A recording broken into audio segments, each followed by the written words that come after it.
desarrollando aquí en el instituto. Entonces sí es importante tener el conocimiento, ya que las leucemias son la primera causa de cáncer infantil, no solamente en nuestro país, sino a nivel mundial. Entonces la leucemia va a ser una proliferación anormal de las células que van a nacer de la médula ósea. Aquí nosotros podemos ver, por ejemplo, una médula ósea normal, en el cual todas las médulas óseas que no son leucemias, ¿cómo le vamos a diferenciar? Que las que son leucemias, por la diferenciación. Es decir, cuando yo veo primero una lámina, lo primero que debo mirar si estas células de la médula ósea están o no diferenciadas.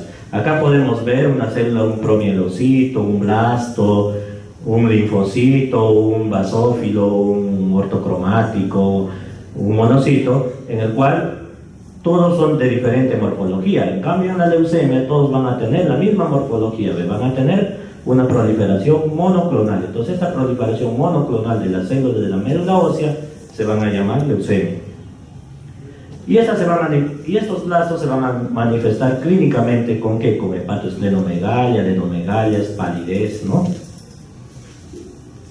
Entonces, las leucemias pueden ser de origen mieloide o de origen linfoide, ¿no? La mayoría van a ser de origen linfoide, y estos linfoides pueden ser B o pueden ser T. Y si son de origen mieloide, pueden nacer en cualquiera de los estadios de maduración de la célula mieloide, desde el promielocito, desde el mieloblasto, hasta los eosinófilos o los megacariocitos o los eritrocitos, ¿no? Entonces estos van a tener nombres desde M0 hasta M7, y estos van a ser B o T, que ya vamos a hablar posteriormente. Entonces, como nosotros podemos ver aquí, las leucemias va a ser la primera causa, ¿no?, de cáncer infantil. Después de las leucemias vamos a tener los tumores cerebrales y luego los linfomas. Yo siempre digo a los alumnos, a los residentes, conociendo solamente estas tres causas de cáncer infantil, podemos tener las 2/3 partes del diagnóstico oncológico en los niños. ¿Ya? Entonces las leucemias, los tumores cerebrales y los linfomas son la mayoría en la población infantil. Y ahora las leucemias se van a clasificar en agudas y en crónicas, ¿no? En los niños, casi todos, 97%, son agudos. Es decir, cuando tenemos una leucemia en niños, siempre pensar en agudos. En crónico, muy raro. De los agudos, la LLA es el más frecuente. Luego sigue la LMA. Y en los crónicos, lo único que tenemos son la LMC, leucemia mieloide crónica.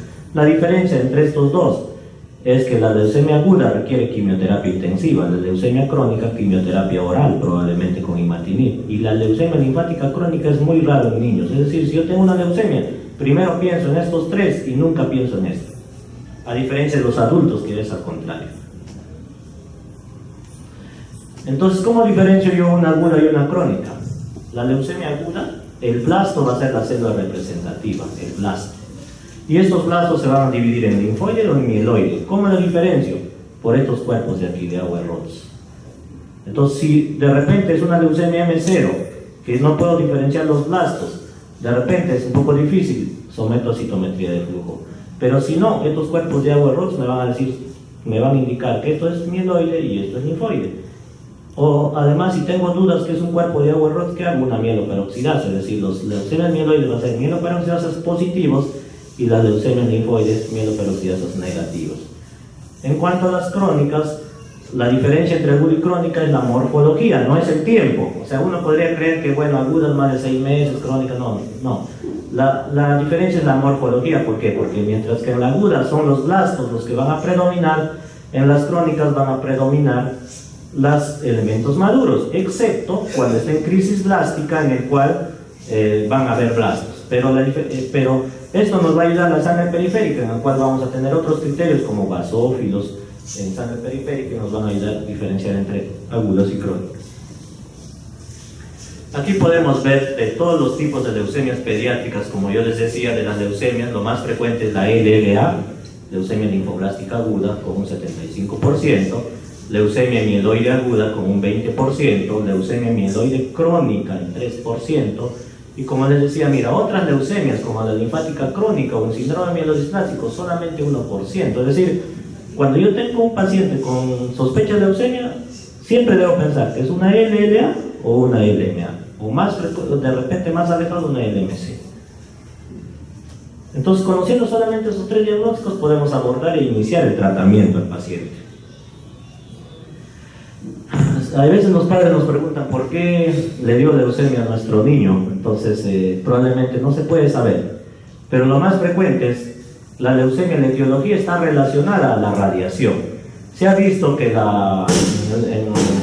el accidente de Chernobyl, esto aumentaron hasta 200 veces el riesgo de los niños de padecer leucemia. Los virus también, el Epstein-Barr, el HTLV. Existen leucemias secundarias, por ejemplo, cuando este niño ha recibido una terapia previa del cáncer, por ejemplo, un tumor cerebral o un tumor renal, etcétera, en el cual se ha utilizado radioterapia o altas dosis de topósilo, sobre todo 2 gramos de topósilo, nos dan un alto riesgo de hacer una segunda leucemia. Toxinas ambientales, por ejemplo, vamos a ver pacientes que vienen del campo, que están sometidos a los pesticidas, o pacientes que consumen agua de metales pesados. Ustedes habrán visto que vienen muchos de la Amazonía, por ejemplo. Entonces estos pacientes, sobre todo los que están expuestos a mercurio. También las mujeres, también está relacionado con el abuso del alcohol durante la gestación. Y por último, y todo esto, la diferencia entre el cáncer de adulto y el cáncer pediátrico es que el cáncer de adulto se previene.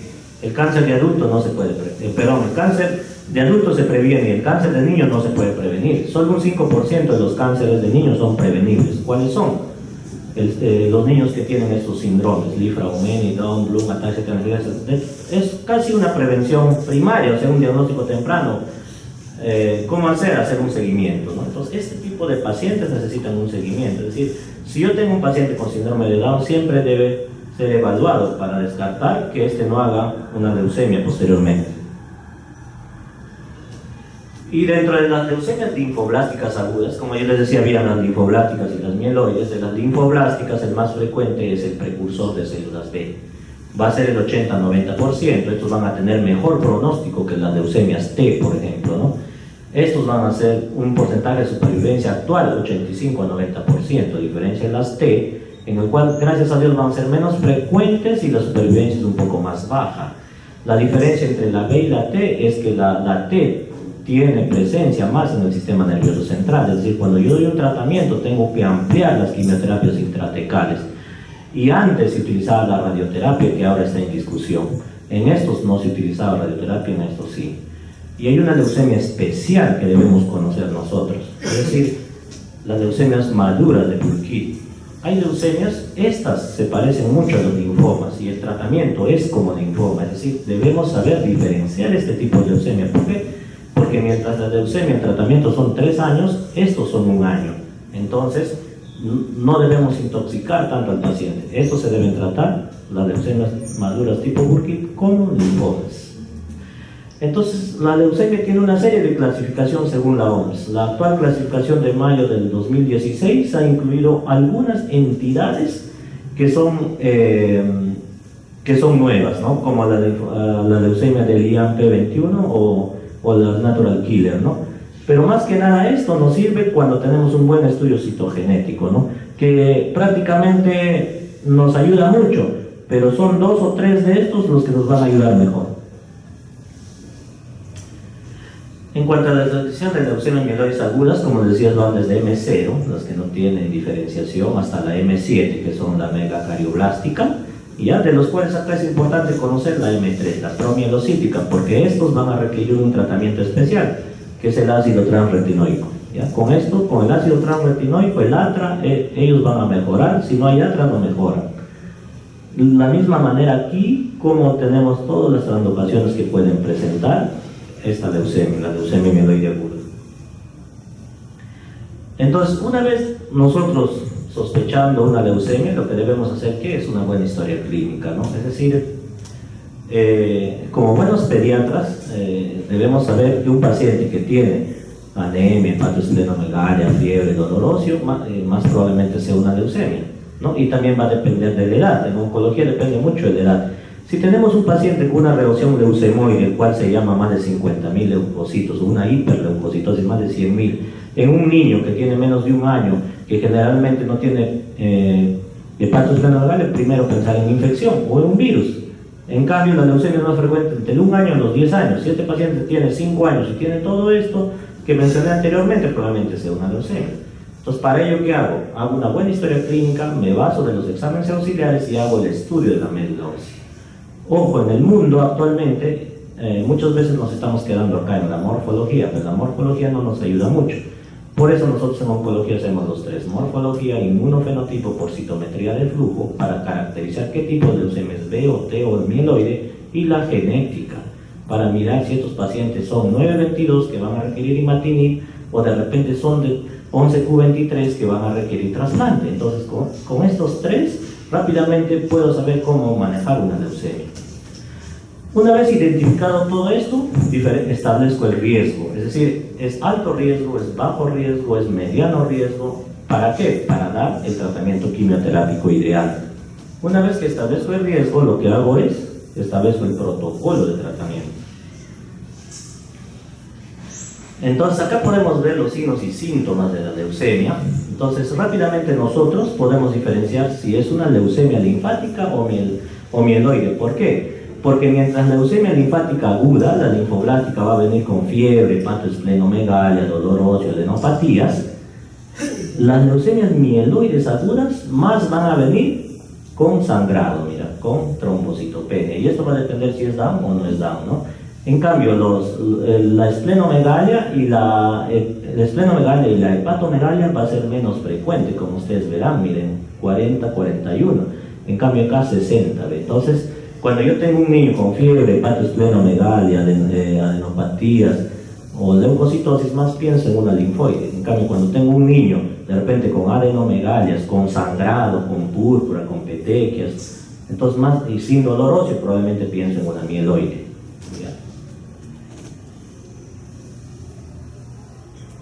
Y una vez de eso, ¿qué exámenes auxiliares debo pedir sí o sí? Debo pedir un hemograma, el cual me va a ayudar, me va a decir cómo están las plaquetas, cómo está la hemoglobina, glucosa, urea, creatinina, electrolitos, el LDH, el ácido úrico, que nos va a ayudar para determinar si este paciente está o no en lisis tumoral.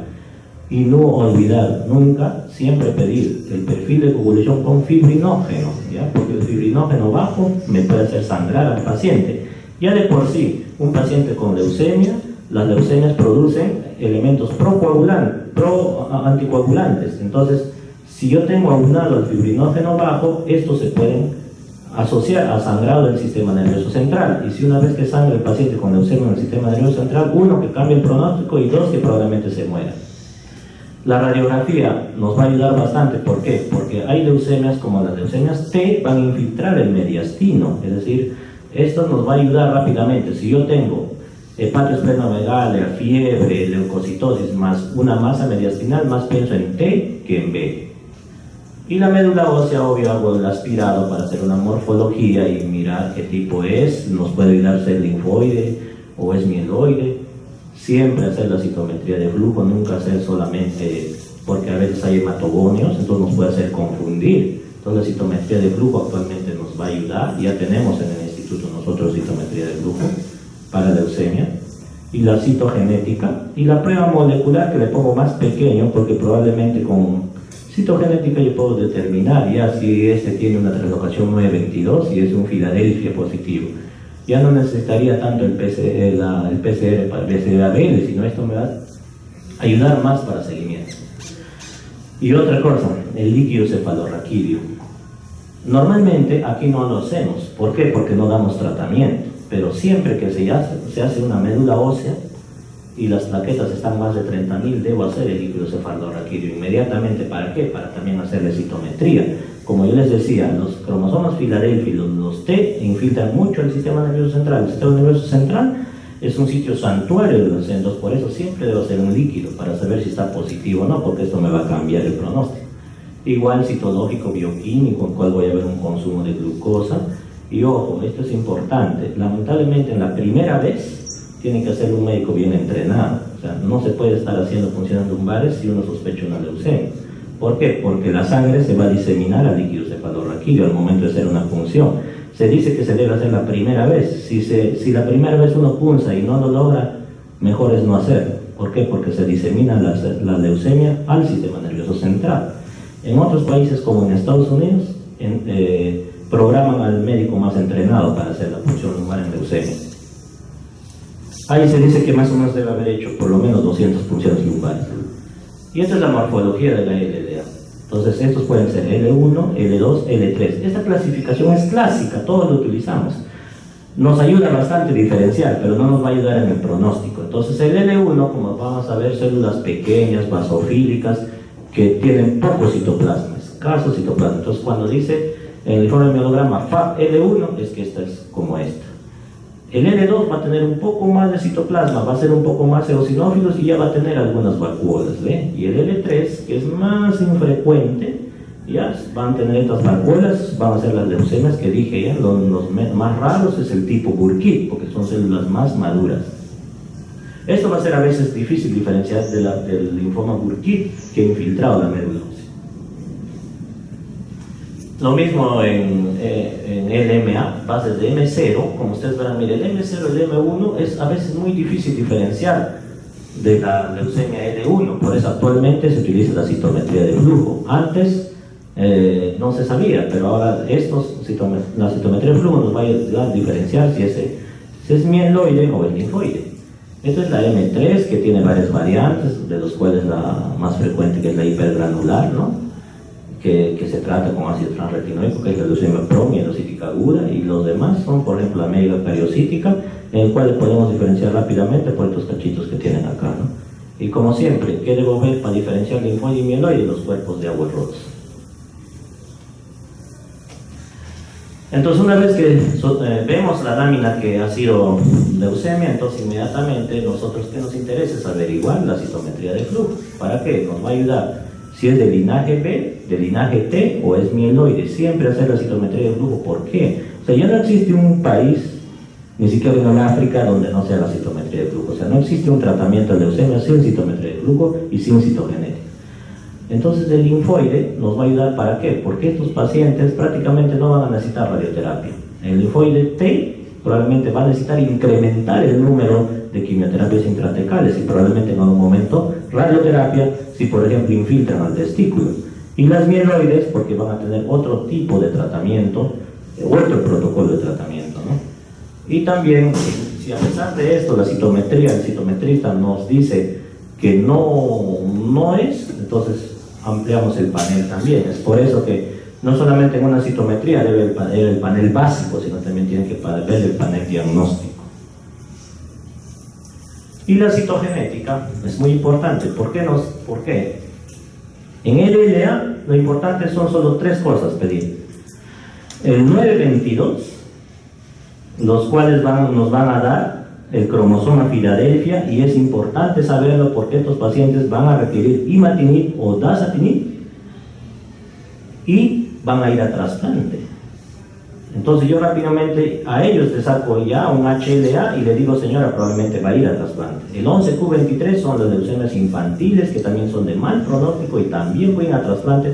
Pero si en cambio a mí me dice el citogenetista que solamente llegó 1221, que es el TAL-AML1, entonces este paciente probablemente va a requerir solamente quimioterapia. Es decir, ¿qué está pasando en nuestro país? Se ha identificado, cuando un paciente llega muy grave, entonces decimos, no, que se vaya a trasplante. Falso. Tenemos que hacer el estudio. Puede llegar grave, pero no se va a ir a trasplante. ¿Por qué? Porque la leucemia, y tienen que saberlo, se cura con quimioterapia. Ni siquiera en Estados Unidos, donde yo me entrené, se hace trasplante, porque es muy caro o porque de 4 pacientes uno va a morir. O sea, leucemia no es sinónimo de trasplante, y menos en nuestro país. Entonces de repente a veces creamos elefantes blancos que no lo requieren, porque las leucemias se tratan con quimioterapia. Y no solo es así, y eso lo demuestra porque ustedes sabrán que en el INE durante muchos años sin trasplante han curado muchos niños, probablemente otros también se han muerto, pero han curado. Entonces las leucemias se curan con quimioterapia, no con trasplante. Acá vemos igual la LMA, la citogenética nos va a ayudar bastante, la LMA. Por ejemplo, si nos dice que tiene tratamiento 15-17 es un buen pronóstico. ¿no? En cambio, si nos dice que es monosomía 7 o 5, es un mal pronóstico. ¿Y cómo hago entonces? ¿Cómo sé si una leucemia es de alto riesgo o bajo riesgo? Entonces veo todos estos factores. La edad, si es más de un año y menos de 10 años es favorable. Si está por fuera del rango es no favorable.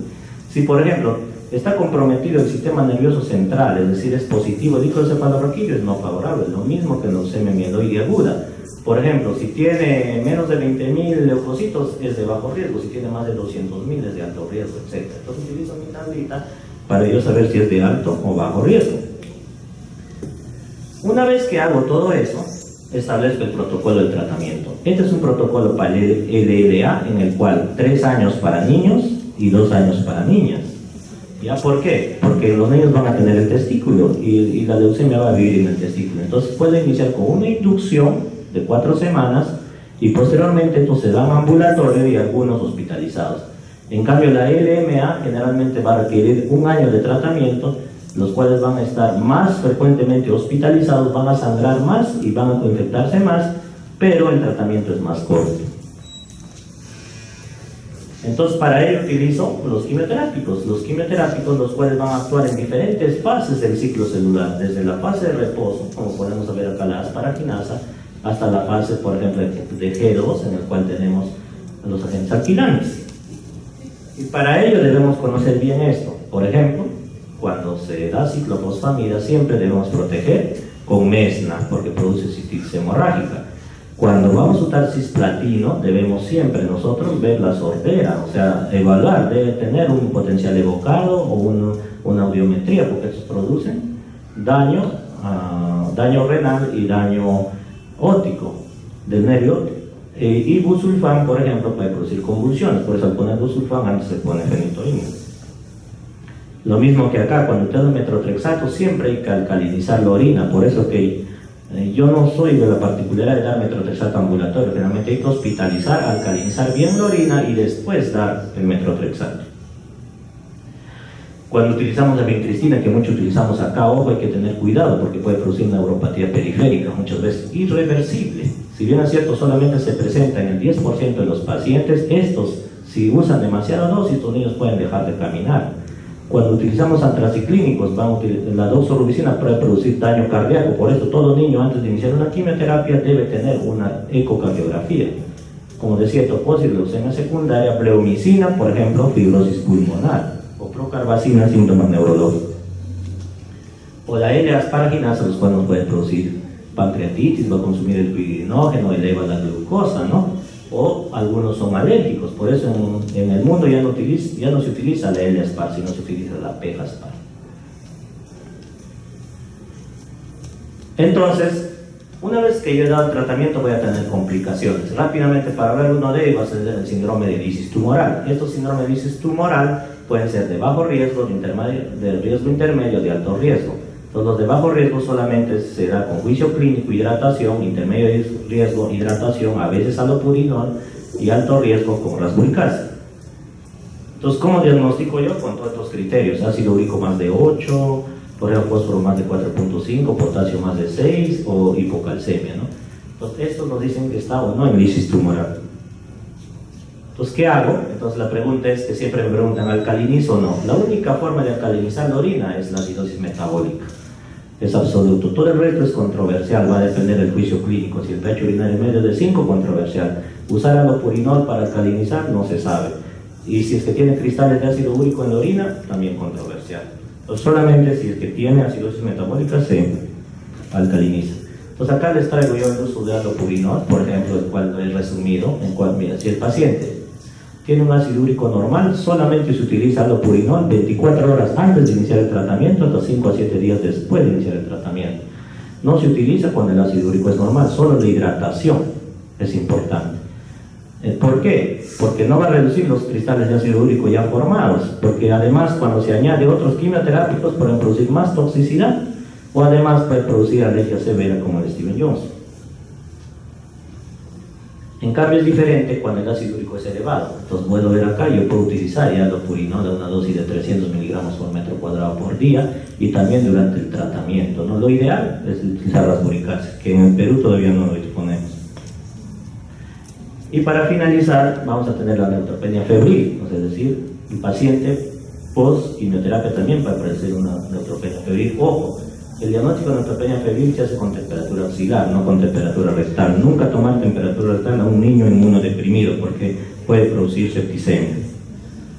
Actualmente, antes los gérmenes eran los gram negativos, ahora están cambiando a gram positivos, pero cada hospital tiene su propio germen, entonces tenemos que identificarlo. Entonces existen determinadas escalas, a diferencia de que en adultos hay una escala que se llama MAS Score, que no lo utilizamos, nosotros utilizamos el de Classen o el de Santolaya o el de AMA. Son escalas que dicen aquí para yo decir qué tipo de neutropenia es. Entonces hay determinados quimioterápicos que nos van a producir alto riesgo de neutropenia febril.